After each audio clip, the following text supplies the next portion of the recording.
Bom dia, meus queridos alunos do Colégio Castro Alves, do sétimo ano. Mais uma semana, professor Rubens, disciplina de Geografia. Hoje nós vamos iniciar, pessoal, os nossos estudos do capítulo 6, o último capítulo da nossa apostila 2. Eu gostaria que vocês pegassem o material na página 38. Na página 38, o capítulo 6 ele fala sobre população brasileira, ok? Então vamos iniciar aqui os nossos estudos sobre população brasileira, apostila página 38. Bom, todos vocês podem abrir essa apostila para a gente iniciar. Pessoal, antes de nós estudarmos os indicadores, o primeiro item, a primeira sugestão de como estudar população, eu gostaria só de fazer algumas considerações sobre esse tema. Você até comentou, professor, a videoaula que você passou estava explicando direitinho. Muito bem, Esther, que bom. Então, a gente consegue agora ter um reforço sobre o que vocês fizeram da leitura e vocês viram na videoaula positiva. Isso é muito bom. Isso é sinal que as videoaulas estão com uma qualidade muito boa, e o professor de vocês ele vem aqui na aula virtual para tirar as dúvidas e também para reforçar a explicação do conteúdo. Isso significa que o conteúdo está sendo passado com uma qualidade muito boa para vocês. Que bom, fico feliz em saber, Esther. Pessoal, quando a gente fala do Brasil, do povo brasileiro, da população brasileira, é importante nós sabermos como estudar essas características demográficas, populacionais, características da população em relação a homens, mulheres, em relação aos indicadores, em relação ao perfil da população brasileira. Mas, além disso, nesse capítulo 6, um tema muito importante que é trazido para nós é o estudo do povo brasileiro, do brasileiro como nação, como um povo organizado em sociedade, em relação à sua cultura, à sua multiculturalidade, em relação a todas as suas raízes culturais, aos povos que vieram para o Brasil e ajudaram na formação da nossa sociedade. Então, nesse capítulo 6, nós vamos estudar, primeiro, as características da população quanto à sua estrutura demográfica, quanto à sua estrutura populacional, mas nós também vamos ter um olhar interessante e importante voltado para o estudo da população brasileira como um povo, como uma nação. Rubens, nação é país? Não. Nação é um povo organizado em sociedade. País é o quê? Um território que adquiriu sua independência. Então, todas as vezes que a gente fala nação, vamos entender como um povo organizado em sociedade. E nós vamos estudar sobre isso. O povo brasileiro quanto à sua diversidade cultural, e quais foram os povos que vieram para o Brasil que contribuíram para essa diversidade cultural do brasileiro. O Brasil é um dos países mais populosos do mundo, com a maior quantidade de população, mas também é um dos países com a maior multiculturalidade, com grande miscigenação da sua população. Então, essas duas características da população brasileira, nós vamos estudar hoje, a partir de hoje, também na nossa aula de amanhã, certo? E semana que vem a gente ainda vai continuar nesse capítulo 6, tá, pessoal? Eu ainda vou precisar da aula da semana que vem para a gente trabalhar esse capítulo. Então vamos lá na página 39, nosso primeiro item, como estudar população. Bom, pessoal, para a gente entender o comportamento populacional de um país, nós precisamos entender que existe uma ciência que estuda o comportamento da população. A Esther até colocou aqui no chat, que é a demografia.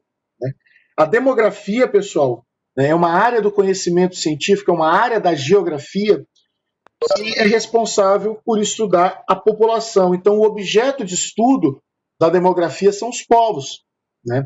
Ela estuda tanto o comportamento estatístico, vamos dizer assim, da população, quanto um pouco da história né, desses povos. Lógico que a antropologia é o que faz esse estudo mais aprofundado, mas a demografia também ela estuda, né, a composição da população, a evolução, a localização dessa população, a distribuição, né, de onde esse povo veio, né, como ele se formou, quais são os seus aspectos, qual é o comportamento dessa população. Será que ela cresce muito? Será que ela cresce pouco? Então, o comportamento de de uma população, melhor dizendo, é o objeto de estudo, né, de uma área do conhecimento geográfico chamada de demografia. Grafia, estudo. População. Então, demografia, né, é o estudo da população. Pessoal, população, quando a gente fala em população, é o número de pessoas que vivem em determinado local, né? Isso na apostila já está sendo dito aqui no texto, aqui na página 39, ó, segundo parágrafo. A população corresponde ao número de indivíduos que vivem em determinado local. E essa população, ela precisa ser contada, ela precisa ser contabilizada. E essa contagem, essa contabilização, pessoal, pode ser feita de duas maneiras, né, de dois modos. População absoluta, uma população absoluta e com base em uma população relativa. Galera, são duas maneiras diferentes, tá, de nós trabalharmos a quantidade, né, a contagem da população de um país. O que é a população absoluta? Quando nós falamos em população absoluta, né, nós falamos em população total, né, em número total de habitantes. Beleza? É o número total, é a quantidade, é o quantitativo populacional que existe naquela região, naquele país. Quando nós falamos em população relativa, galera, nós falamos o quê? Em relação à densidade demográfica. O que é população relativa? É uma população média, é um número médio de habitantes por quilômetro quadrado. Deixa eu só... Pronto, resolvido, Esther. É um número médio de habitantes, pessoal, residente pela área ocupada, em cada quilômetro quadrado. Então, a população relativa, né, é um número médio de habitantes por quilômetro quadrado que nós também chamamos de densidade demográfica, certo? Então, a população relativa não é o número total de habitantes, é o número de pessoas que vivem, em média, em uma determinada área. Existe até uma fórmula aqui na apostila para se calcular a densidade demográfica, né, ou população relativa. Você pega a população absoluta, a população total de um país, divide pela área territorial, que é medida, né, que é expressada em quilômetros quadrados. Então, quando você divide a população total pela área, pelo tamanho do território, você tem uma média, né, de habitantes que vive a cada quilômetro quadrado. Aqui na página 39, nós temos uma densidade demográfica média do Brasil de 22,4 habitantes por cada quilômetro quadrado no território nacional. Então, o Brasil é um país de 210 milhões de habitantes, né? Que na época que era 190, que foi utilizado pelo cálculo, né? Pela área, 8.515.767 quilômetros quadrados. Nessa época aqui, que esses dados são de 2010, o Brasil tinha 190 milhões de habitantes. Tá? Agora, nós já ultrapassamos aí 205, chegando a quase 210 milhões de habitantes. Certo? Então, quando você calcula a densidade demográfica, é pegar a população e dividir pela área.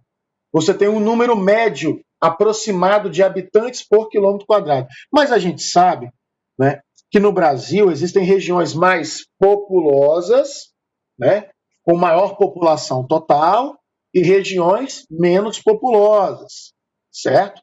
Então existe uma diferença na distribuição populacional, beleza? É lógico, né? A região sudeste do Brasil, ela tem uma população muito maior do que a região norte. Então a densidade demográfica aqui, né, a população média vai ser maior do que lá na região norte.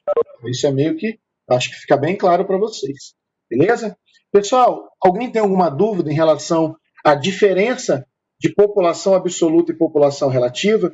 Né? Todas as vezes que vocês encontrarem esses termos, né, vocês precisam saber diferenciar. Né? População absoluta é o total de habitantes.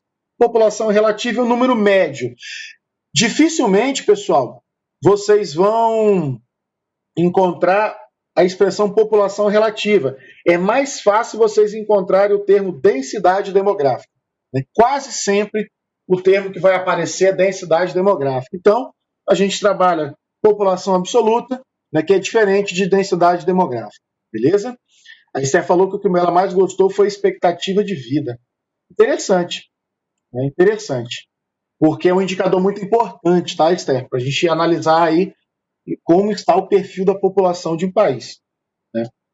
Pessoal, quando nós falamos em população no Brasil, né, é muito comum, né, nós ouvirmos a palavra censo demográfico, né, o censo demográfico feito pelo IBGE, pelo Instituto Brasileiro de Geografia e Estatística. Né? O censo demográfico, galera, é uma pesquisa que o IBGE faz, né, mais ou menos aí a cada 10 anos, né, não somente para contar a população brasileira, né, mas também para reunir, né, informações sobre o perfil, né, sobre as características da população brasileira de uma maneira geral, né, não somente a contagem populacional. Tá? O perfil, quando a gente fala em perfil, número de homens, número de mulheres, né, população idosa, população mais jovem, população adulta. Né? A população está crescendo muito, está crescendo pouco, está vivendo muito, está vivendo pouco. Então, o perfil, as características gerais, né, da população brasileira, inclusive a contagem da população, é feita através dos censos demográficos, né, que são pesquisas feitas, né, pelos recenseadores do IBGE, do Instituto Brasileiro de Geografia e Estatística. Vocês têm até um texto aqui na página 39, né, chamado de Mais Zoom, tá, pessoal? Esse texto é bem interessante, né, porque é preciso, né, fazer a contagem, é preciso reunir informações sobre a população de um país. E no Brasil, né, os recenseadores do IBGE, eles fazem esse trabalho. E, pessoal, a importância do censo também tem que ser chamada a atenção. A Esther até colocou aqui no chat, né, porque elas mostram o perfil da população brasileira. E, Esther, eu vou um pouco mais além. Esse perfil da população brasileira, inclusive, é levado em consideração, é levado em conta pelo poder público, tá? Pelos governos municipais, estaduais e o governo federal, no planejamento das políticas públicas. Por quê? Porque você sabendo o perfil da população, né, de determinada região, por exemplo, o Brasil, né, que é um país muito grande, determinadas regiões do Brasil, elas precisariam, né, de uma maior infraestrutura na educação, por exemplo, na construção de escolas de ensino básico, né, do Fundamental 1, Fundamental 2, ensino médio. Como que o planejamento do poder público é feito? Onde construir escolas? Onde construir hospitais? Né, onde construir centros de referência e assistência social? Então, são várias as infraestruturas feitas pelo poder público e que levam em consideração esses dados, né, captados pelo IBGE, certo? Então, essas informações são importantes, né, o perfil, entender o perfil, né, o comportamento da população brasileira é muito importante, inclusive o planejamento, né, do poder público, certo? Divulga informações sobre o crescimento econômico, sobre as mudanças sociais. É isso aí, Esther. Exatamente. Tá? Então, é muito importante, né, que vocês tenham conhecimento, né, sobre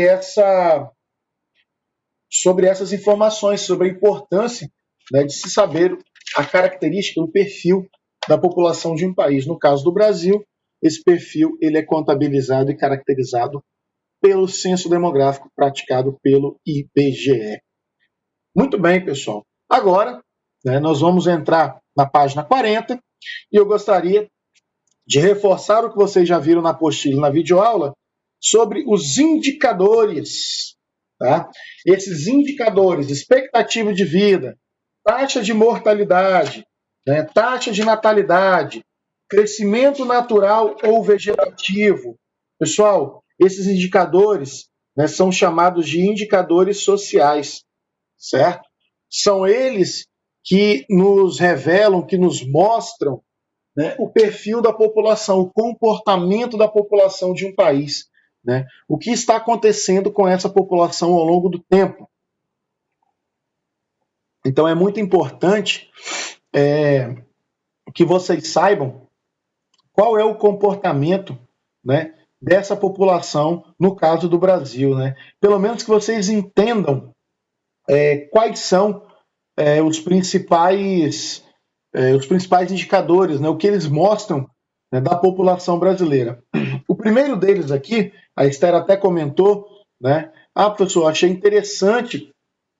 O que eu mais gostei foi ter estudado sobre expectativa de vida, né? O próprio nome do indicador já nos dá uma dica do que ele mede, tá, pessoal? Expectativa de vida. O que é uma expectativa? É o que a gente, né, pretende, né? É o que nós pretendemos para um futuro. Então, expectativa de vida também pode ser chamada de esperança de vida, né? Que corresponde ao quê? A uma idade, né, média que a população de determinado país, no caso do Brasil, que é o que nós estamos estudando, ela vive, né? É uma média estatística da chamada longevidade, tá? É uma média estatística da longevidade, isto é, quantos anos, em média, né, a população, no nosso caso brasileira, vive. Né? Seria o número de anos que se espera, né, que vivam, em média, aí, os recém-nascidos de um local ou de um país. Então, desde quando o recém-nascido, né, desde quando a criança nasce, né, todos nós aí temos uma expectativa de vida desde o nosso nascimento. Né? A Esther diz que os brasileiros vêm aumentando a expectativa de vida. Exatamente, Esther. Né? Na média geral do país, né, principalmente nas regiões um pouco mais desenvolvidas economicamente e socialmente, mas no Brasil, de uma maneira geral, a expectativa de vida tem aumentado. Né? Então, o porquê que essa expectativa de vida ela tem aumentado? Uma melhoria básica aí em relação à saúde, né, em relação ao planejamento, né, bem indiretamente, mas a longo prazo, a educação. Então, a melhoria de vida, né, da população brasileira se deve, né, também à melhoria da saúde, o acesso a recursos, a tratamento de saúde, né, que apesar de todas as dificuldades no Brasil, isso tem evoluído, né, ao longo das décadas, certo? Então, a evolução do setor da saúde, né, é um dos fatores. Analista 7B, Ana Clara, desliga o microfone, por favor. Está dando bastante interferência aqui. Ana Clara Almeida e Analice Siqueira. Ana Clara já desligou, só falta a Analice desligar o microfone agora. Tá bom, Analice?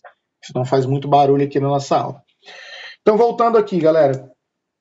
O setor da saúde evoluindo, né? É óbvio que a tendência é que a população viva mais, né? O acesso a tratamentos de saúde. Então tá, Analista, então tranquilo. Se não tem, fica tranquilo. Então, pessoal, é isso. Expectativa de vida, esperança de vida, né, em média, de uma população. Porém, eu queria chamar a atenção de vocês, eu não sei se vocês perceberam no texto, quando a gente fala em esperança de vida média, em expectativa de vida média, o brasileiro está vivendo mais, isso é muito bom. Mas isso também exige, pessoal, do poder público um melhor planejamento. Por quê? Se a população está vivendo mais, né, isto é, as taxas de mortalidade estão caindo, taxa de mortalidade nós vamos trabalhar daqui a pouco, mas tem relação com a expectativa de vida. Né? Se o brasileiro, em média, está vivendo mais, é porque ele está morrendo menos, certo? E uma população de idosos que aumenta exige do poder público, além, né, da continuidade de investimentos na saúde, precisa-se também, pessoal, de um importante investimento no setor previdenciário, que é o que? O pagamento de aposentadorias. Né? Geralmente, o que a gente mais observa é o quê? A população idosa, quando ela se aposenta, a grande maioria não trabalha, ela só continua recebendo os benefícios, certo? Então, um governo ele tem que se planejar quando a população do seu país vai vivendo mais, um número maior de idosos, porque o pagamento dessas aposentadorias vai crescer. Então, o governo vai precisar de mais dinheiro arrecadado para pagar a aposentadoria, né? Muitas vezes os governos aumentam os impostos, né, que nós que estamos como população economicamente ativa, a famosa PEA, né, que eu já até comentei com vocês o que seria população economicamente ativa, que é a população que está trabalhando. Muitas vezes os governos podem aumentar um pouco os impostos, né? O incentivo da geração de empregos é muito bom, né? Quanto mais empregos gerados, né, mais dinheiro circulando no mercado, fica mais fácil para o governo também arrecadar e continuar pagando as aposentadorias, continuar investindo no sistema de saúde. Então é muito importante a gente prestar bastante atenção nesse cenário. Né? No segundo parágrafo do texto Expectativa de Vida fala isso. Né? Enquanto a população vai vivendo mais, o poder público, os governos também precisam se planejar, né, para conseguir pagar essas aposentadorias a essa população idosa, né, que no Brasil está crescendo. Tá? Então, os governos brasileiros, eles estão tentando, os últimos governos, né, não somente esse, eles estão tentando ao máximo retardar, né, fazer com que a população se aposente um pouco mais tarde, né, um pouco mais velha. Se o brasileiro está vivendo mais, teoricamente, né, ele teria como trabalhar mais. Só que isso é muito complicado porque depende da região do país.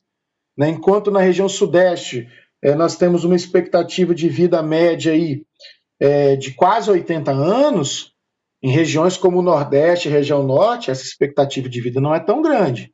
Tá? Então, no geral, a expectativa média de vida do brasileiro está aumentando, mas vamos ter bastante atenção, por quê? Porque entre as regiões brasileiras existem muitas diferenças ainda, tá, pessoal? Existem muitas diferenças de expectativa de vida. Né? A expectativa de vida é maior, onde nós temos um maior desenvolvimento, né, econômico, maior qualidade de vida, maior acesso a recursos, tá, pessoal? Então vale a pena relembrar. E eu gostaria que vocês observassem o gráfico, né, só para a gente comparar, pessoal. Reparem em 1940. Vamos analisar não somente a expectativa de vida entre homens e mulheres, mas vamos analisar as colunas em verde, né, que é a expectativa de vida total. Pessoal, na década de 1940, a expectativa de vida média do brasileiro era de 45 anos. Sim, o brasileiro, em média, vivia cerca de 45 anos. Uma expectativa de vida o quê? Baixíssima. Né? Não tinha tanto acesso à saúde, trabalhos muito pesados, não é mesmo? Muitas vezes uma alimentação precária, a população não tinha tanto acesso a recursos. Esther falou que em 1960 já era de 49. Exatamente. Para os homens, tá, Esther? A média total em 1960 era de 52. Né? Professor, se olharmos as mulheres têm expectativa de vida maior, né, em todos os anos. Exatamente.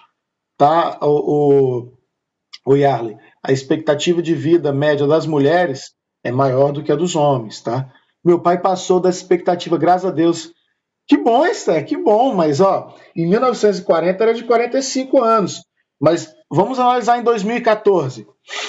Em 2014, a expectativa de vida média do brasileiro, 75 anos, tá? Então, a partir de... em 1960, que bom, graças a Deus. Em 2014, a expectativa de vida média do brasileiro, 75 anos. Né? Agora, em 2020, Rubens. Bom, em 2020, provavelmente essa média está um pouquinho maior. Né? Pode chegar aí aos 76, 77 anos, tá, pessoal? Provavelmente, tá? Então, o brasileiro vive, em média, mais de 75 anos. Tá? Aumentou 32,1%.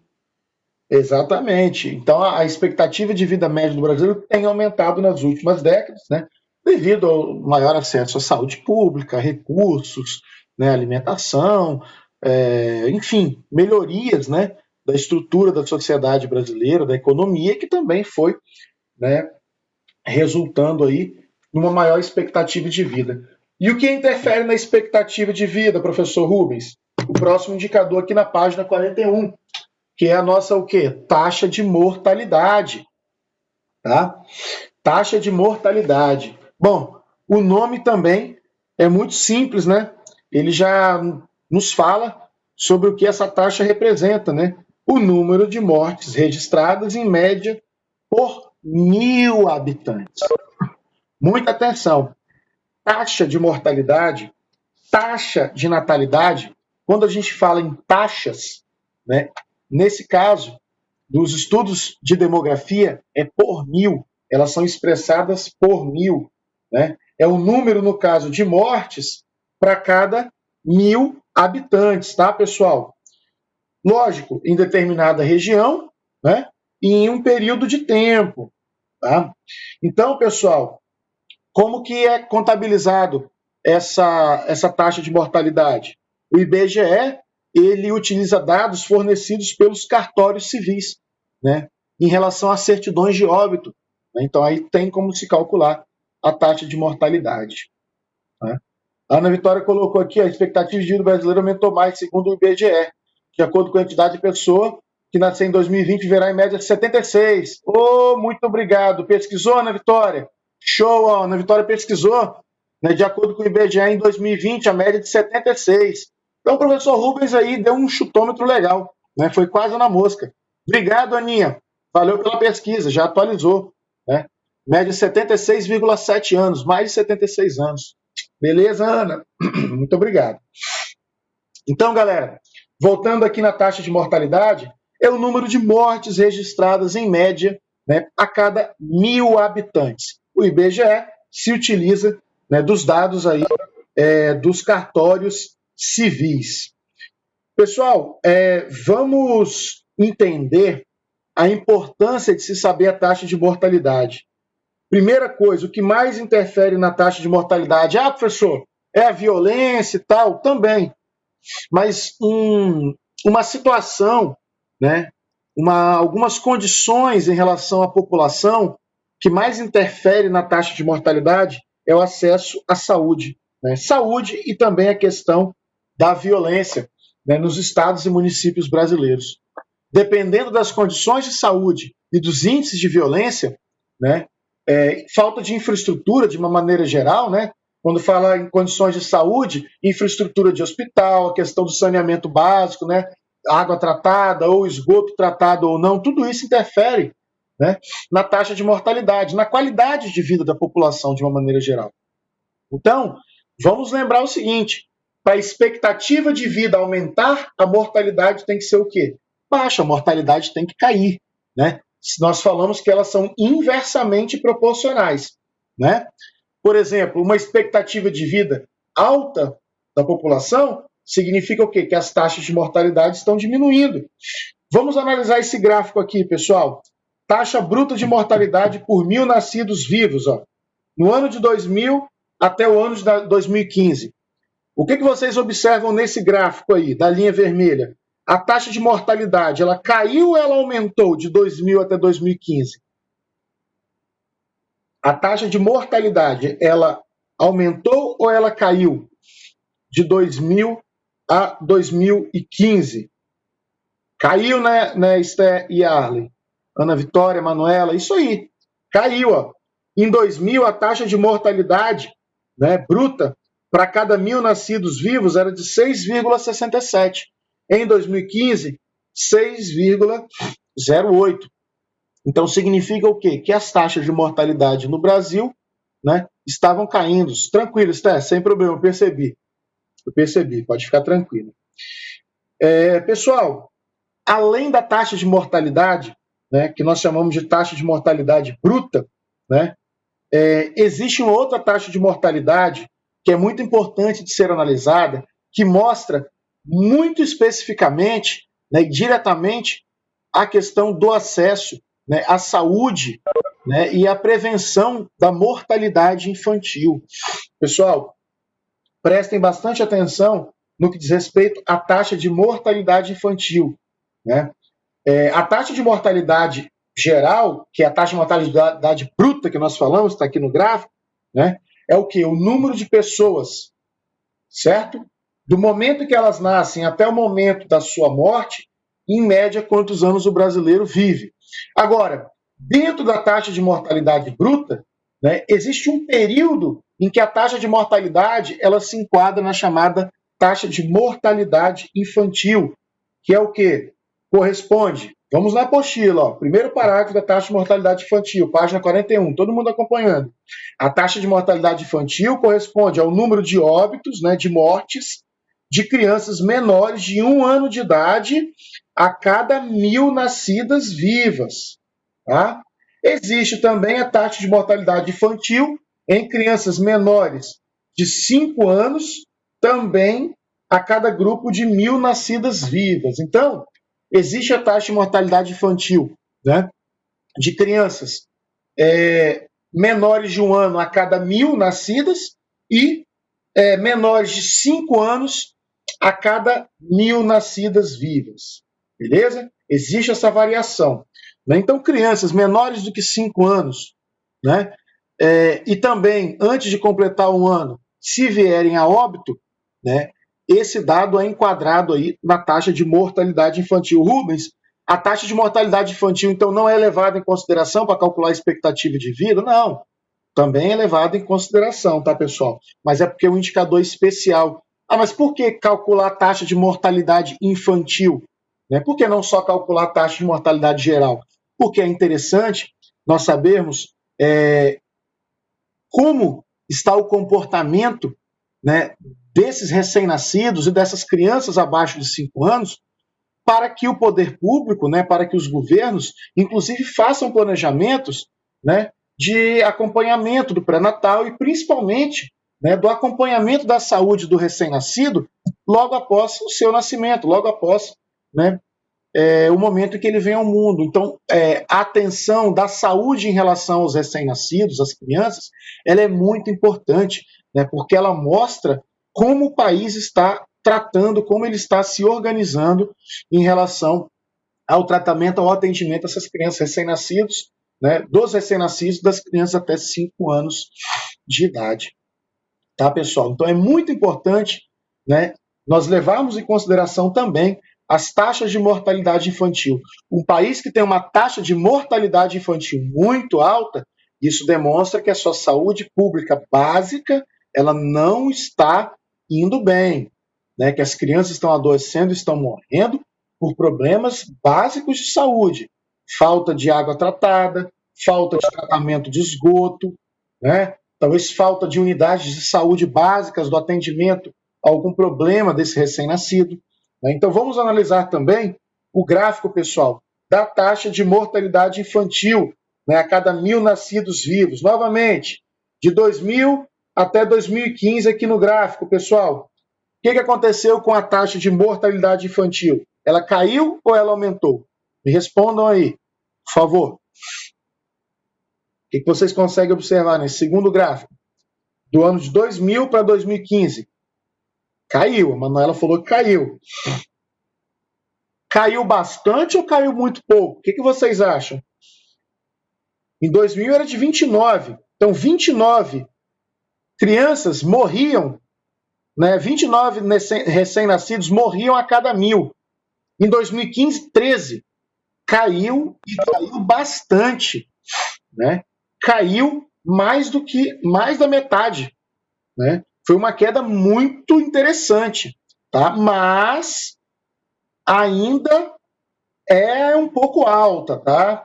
Ainda a taxa de mortalidade infantil, né? 13 mortes a cada 1.000 nascidos vivos, ainda é um número que o Brasil precisa diminuir um pouco mais, tá? Ele pode diminuir um pouco mais, se dado uma atenção à saúde básica. Beleza? Né? Então, ainda é elevado, né, se comparado a outros países. Caiu bastante, mas ainda está um pouco alto. 13 recém-nascidos morrem a cada 1.000, até completar aí 1 ano de idade, é um pouco elevado ainda. Beleza? Pessoal, e vamos... resumindo, taxa de mortalidade, galera, quanto menor, melhor. Não se esqueçam disso. E agora vamos trabalhar um pouquinho a taxa de natalidade, né? Natalidade é o quê? É o número de nascimentos a cada 1000. Então, a taxa de natalidade corresponde ao quê? Ao número de nascimento, né, de crianças a cada 1000 habitantes, num espaço de tempo, né, durante o período aí de um ano. E a natalidade, ela pode aumentar ou diminuir também devido a algumas questões aí sociais ou econômicas, né? O texto da apostila fala o seguinte nesse primeiro parágrafo: geralmente as taxas de natalidade são mais elevadas onde as pessoas têm piores condições de vida, né? E mais baixas onde as condições são mais favoráveis. Como assim, professor? Geralmente países em que a população não tem tanto acesso, né, à educação, a métodos para se evitar a gravidez, métodos contraceptivos, né, onde a população não tem tanto um planejamento familiar, certo? Geralmente as famílias ainda têm muitos filhos, né? Não há uma certa atenção quanto ao planejamento familiar. Então, às vezes, as famílias têm muitos e muitos filhos. Então, geralmente, países com taxas de natalidade muito altas, geralmente são países o quê? Subdesenvolvidos, tá? São países subdesenvolvidos, países mais pobres. Não há um planejamento familiar, né? Não há um planejamento quanto, né, às condições de ter filhos ou não. Já nos países geralmente mais desenvolvidos, né? Geralmente nos países mais desenvolvidos, onde há um maior acesso à educação, à informação, a métodos contraceptivos, né? Onde as famílias geralmente têm um custo de vida maior, né? Gastos são mais altos, as famílias tendem a se planejar a ter menos filhos. Então, nos países mais desenvolvidos, é uma característica as famílias terem menos filhos. Nos países mais subdesenvolvidos, mais pobres, né, geralmente as famílias ainda têm bastante filhos, as famílias são muito numerosas. Então, a taxa de natalidade ela pode variar de acordo aí com a situação socioeconômica dos países, beleza? Muita atenção. Então, pessoal, o que interfere, né, também nas taxas de natalidade? A questão econômica dos países? Também. Mas por que em alguns países as famílias têm mais ou menos filhos? Além da questão econômica, do acesso à informação, aqui na página 41, no último parágrafo, está citando também, né, alguns fatores, como a inserção da mulher no mercado de trabalho, né, a urbanização, a acessibilidade aos métodos contraceptivos e planejamento familiar, que eu também acabei de citar. Como assim inserção da mulher no mercado de trabalho? Pessoal, vamos pegar no caso do Brasil. Né, há muitas décadas atrás, né, nos anos do século XX, décadas de 1940, 1950, né, geralmente as famílias tinham muitos filhos, porque as mulheres elas estavam mais voltadas às tarefas domésticas, enquanto os homens que sustentavam as famílias. Hoje a situação mudou bastante. A sociedade brasileira evoluiu muito. Né? As mulheres estão cada vez mais inseridas no mercado de trabalho, estão cada vez mais independentes e, vamos assim dizer, não têm condições de ter tantos filhos, porque o nosso custo de vida aumentou bastante e as mulheres também não têm tanto tempo disponível assim para cuidar, né, de um número muito grande de filhos. Então, a inserção da mulher no mercado de trabalho também foi um fator que contribuiu, tá, para a queda nas taxas de natalidade no Brasil. Então, esse segundo parágrafo de taxa de natalidade é importante vocês observarem, né, que falam dos fatores aí que interferiram, que influenciaram aí na queda das taxas de natalidade. Professor, vamos analisar aqui no gráfico, vamos. Vamos lá, taxa de natalidade também medida por 1000. Né? A taxa de natalidade no Brasil, ó, 20, né? 20 nascimentos, 20 nascidos por 1000 habitantes. Então, ó, Brasil, taxa de natalidade por 1000 nascidos vivos. Vamos lá, ó. Em 2000 era 20,86. Em 2015, 14,16. Tá? Então, isso significa o quê? Que a taxa de natalidade no Brasil tem caído. Por que, que as famílias estão tendo menos filhos, né? A taxa de natalidade tem caído devido a esses fatores, né? A sociedade brasileira tem aumentado o seu custo de vida, né? As mulheres mais inseridas no mercado de trabalho, maior acesso aos métodos contraceptivos, né, de planejamento familiar. Então, as famílias no Brasil estão cada vez menores. É só a gente comparar o número de tios, né, que nós temos aí, nossos pais, os nossos tios, há 50, 60 anos atrás, né, na época dos nossos avós, e hoje. Né, as famílias estão tendo menos filhos. Tá bom? Tem 8 tios, a Ana Clara falou, tenho 9. Né? Os meus avós, a minha avó materna teve 9 filhos, certo? A minha mãe teve 2, eu e minha irmã, certo? Então, isso demonstra o quê? Que com o passar do tempo, né? Esther falou que tem um monte, as taxas de natalidade estão diminuindo. E para a gente finalizar, pessoal, na nossa aula de hoje, eu queria falar um pouquinho de crescimento natural ou vegetativo. Muita atenção nessa página 42, tá? Pessoal, não sei se vocês perceberam, o que eu coloquei na postagem na terça-feira passada, né, eu coloquei da página 38 a 42 e também coloquei, né, para que vocês fizessem a leitura e assistissem a videoaula semana passada, da página 48 até a 52.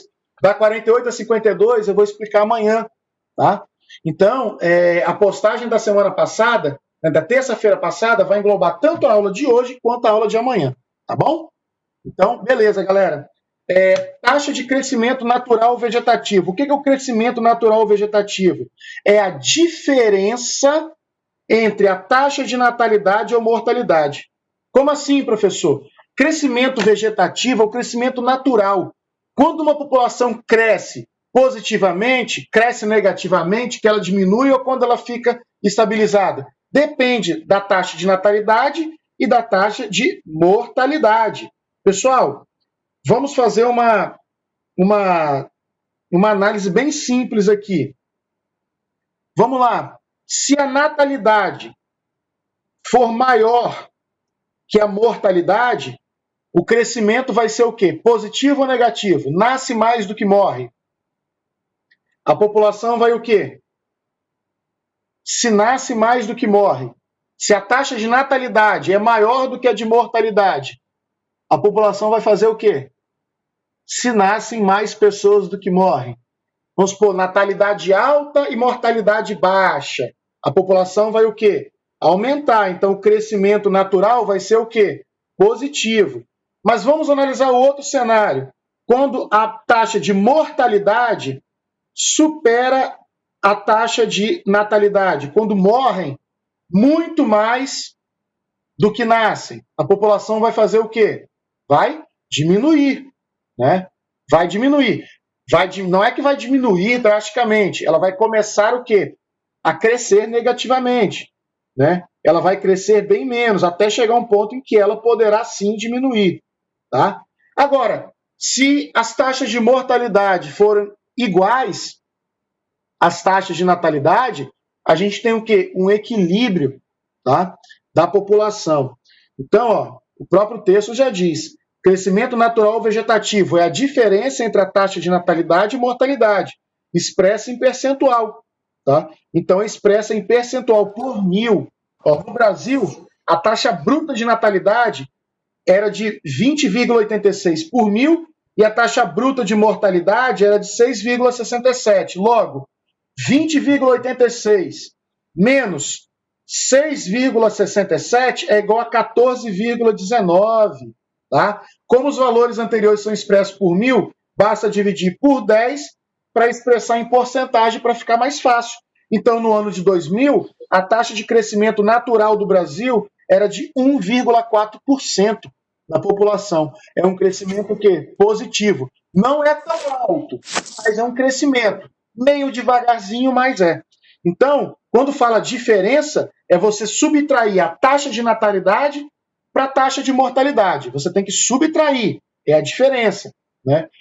Mas, se você tem uma natalidade muito mais alta que a mortalidade, a população vai crescer. Quando você tem uma mortalidade muito alta, vamos subtrair aqui. Se fosse o contrário, a taxa de natalidade 6,67 e a mortalidade 20. o número ia ficar negativo. Né? Se essa subtração ficasse negativa no final, a população significa o quê? Está diminuindo. Né? E no final divide por 10, porque em percentual, né, a gente tem o crescimento natural. Tá? O crescimento natural ele é expresso em porcentagem, mas a natalidade e a mortalidade é por 1000. Para chegar à porcentagem é só dividir por 10. Tá bom? Então, pessoal, eu quero que hoje à tarde vocês façam essa tabelinha. Não sei se vocês já fizeram, que foi uma sugestão da videoaula positivo. Façam para amanhã, né, que amanhã eu vou corrigir essa tabelinha aqui com vocês, tá bom? Não sei se vocês já fizeram, que era uma sugestão da videoaula positivo. Quem fez, tudo bem. Quem não fez, faz hoje à tarde, né, e responda essas 3 questões. Calculem aí o crescimento natural nesses diferentes anos, diminuindo a natalidade da mortalidade. Beleza? Ela até corrigiu. Ah, tranquilo. Então amanhã a gente só analisa esses dados e a gente continua. Então amanhã, pessoal, é a segunda parte, tá? Amanhã nós vamos trabalhar aí a partir da página 48, características da população brasileira. Ok? Então amanhã a gente termina metade do capítulo 6 e semana que vem a gente finaliza o capítulo 6, tá bom? Valeu, pessoal. Fiquem com Deus. Até amanhã. Deem uma olhada no horário da aula de amanhã. Piada positivo. Valeu, pessoal. Tchau, tchau.